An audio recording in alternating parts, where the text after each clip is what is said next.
What's up guys, welcome back to the channel. My name is Jackson. In this video, I'm gonna go through my unboxing and overview experience with the Chase Sapphire Preferred and how I was able to get this card with no annual fee for the first year. When I applied for this card did come with a 100,000 point sign-up bonus, but that has now been retired. They're now going with the 60,000 point welcome bonus when you spend $4,000 in the first 3 months. But one trick I can offer you guys is that if you are interested in this card, even with the lower bonus, make sure to go apply in branch. That's exactly what I did. There's a Chase branch only about less than a mile from my house. So I drove to the Chase branch just to apply to this card in person.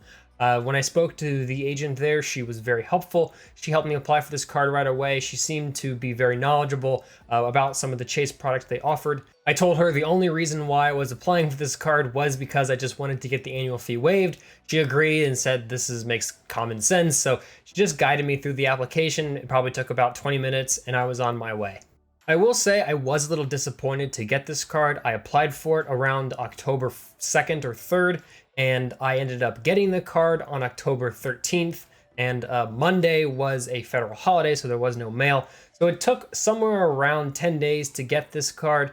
Usually with American Express cards, I get them within 2 or 3 business days at the absolute latest. I applied for this card because I do have some spend coming up. I plan on getting the Pixel 6 when it is released and the new MacBook Pro M1X when it is released. Expect a full video on that. So without further ado, let's get into the unboxing experience of the Chase Sapphire Preferred.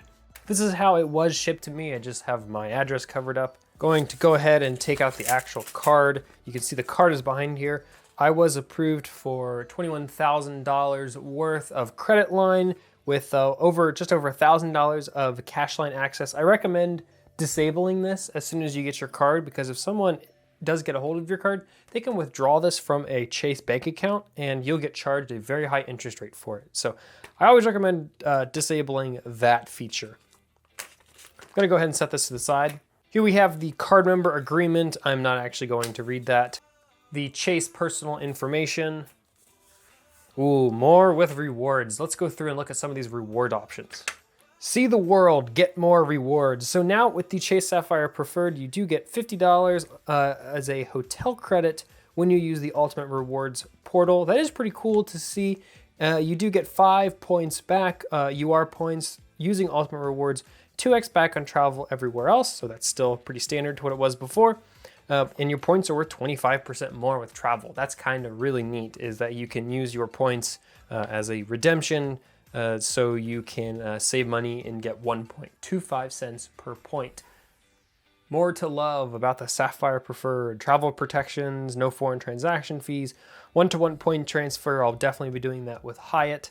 3x on online groceries for whatever reason. And select streaming services, the 10% anniversary boost. That is pretty dumb. And of course you get 3 points back on dining. You can see right there, that's really cool. I probably won't be using this card much for dining. Mainly just be using it for the sign-up bonus, to be honest. Use my gold card for most of dining purchases. Chase dining benefits, I probably won't be using those either. Here you can see there's some additional unlocked perks and experiences through DoorDash and Lyft. You get 5% back on Lyft rides through 2022, and some sports entertainments with Peloton. Here you can actually see the card member agreement. I was able to get the intro promo on this, which is 17.99%. Again, I would never pay interest on a credit card like this. But here's actually the kicker. Here you can see, for annual fee membership, I am being charged $0 intro for the first year. After that, $95. So because I applied for this card in branch, I do get no annual fee for the first year. It is waived. This is why I always recommend to disable cash advance on any credit card, because you're going to be charged 24.99% based on the prime rate. So that is extremely high, and you want to make sure that that is never actually charged. But now let's actually get into the credit card itself. And there you go, just going over some additional more benefits and features down below.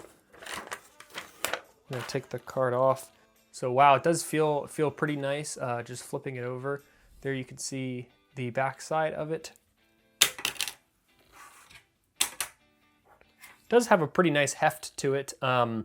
Let's go, I'll go grab my scale and we can do some weighing of the different cards. First card I'm gonna weigh is the American Express Blue Business Plus card. You can see this card is plastic. It comes in at around 5.3 grams. The next card I'll do is the gold card. This is a little heavier. It comes in at 14.7 grams. And next we have the Amex Platinum card. So that's a 17.2. That's a little bit heavier. It definitely feels heavier. I mean, like you can see that this card is a lot harder to bend than this gold card. But next we have the main event. And for the Chase Sapphire Preferred, so that comes in at around 12.6. For whatever reason, this card feels a lot easier to bend. I mean, you can see how easy I can bend it, but then something like the Amex Gold, this is a lot harder. That's a lot harder to bend.